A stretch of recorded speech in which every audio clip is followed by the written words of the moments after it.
एक बार हंस, तोता, बगुला, कोयल, चातक, कबूतर, उल्लू आदि सब पक्षियों ने सभा करके ये सलाह की कि उनका राजा वैंतेय केवल वासुदेव की भक्ति में लगा रहता है, व्याधों से उनकी रक्षा का कोई उपाय नहीं करता, इसलिए पक्षियों का कोई अन्य राजा चुन लिया जाए। कई दिनों की बैठक के बाद सब ने एक सम्मति से सर्वांगा सुंदर उल्लू को राजा चुना। अभिषेक की तैयारियां होने लगी, विविध तीर्थों से पवित्र जल मंगाया गया, सिंहासन पर रत्न जड़े गए, स्वर्णघट भरे गए, मदल पाठ शुरू हो गया, ब्राह्मणों ने वेद पाठ शुरू कर दिया, नर्तकियों ने नृत्य की तैयारी कर ली। उलूकराज राज्य सिंहासन पर बैठने एक ही वाले थे कि कहीं से एक कौवा आ गया।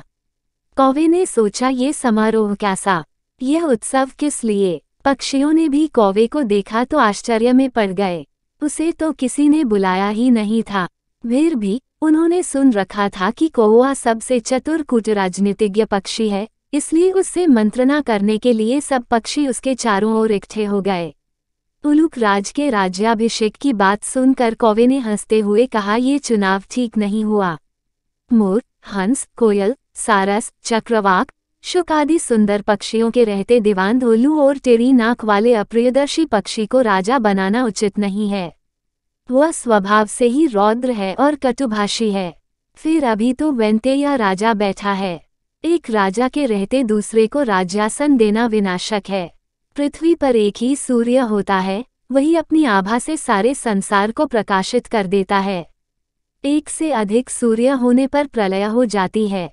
प्रलय में बहुत से सूर्य निकल जाते हैं, उनसे संसार में विपत्ति ही आती है, कल्याण नहीं होता। राजा एक ही होता है, उसके नाम कीर्तन से ही काम बन जाते हैं।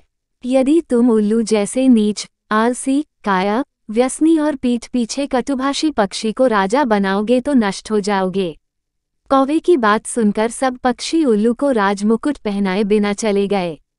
केवल अभिषेक की प्रतीक्षा करता हुआ उल्लू, उसकी मित्र कृकालिका और कौवा रह गए। उल्लू ने पूछा, मेरा अभिषेक क्यों नहीं हुआ? कृकालिका ने कहा, मित्र, एक कौवे ने आकर रंग में भंग कर दिया। शेष सब पक्षी उड़कर चले गए हैं, केवल वो कौवा ही यहाँ बैठा है। तब उल्लू ने कौवे से कहा, दुष्ट कौवे, मैंने तेरा क्या बिगाड़ा था जो तूने मेरे कार्य में विघ्न डाल दिया? आज से मेरा तेरा वंश परंपरागत वैर रहेगा। ये कहकर उल्लू वहां से चला गया। कौवा बहुत चिंतित हुआ वहीं बैठा रहा। उसने सोचा, मैंने अकारण ही उल्लू से वैर मोल ले लिया। दूसरे के मामलों में हस्तक्षेप करना और कटु सत्य कहना भी दुखप्रद होता है। यही सोचता सोचता वह कौवा वहां से चला गया।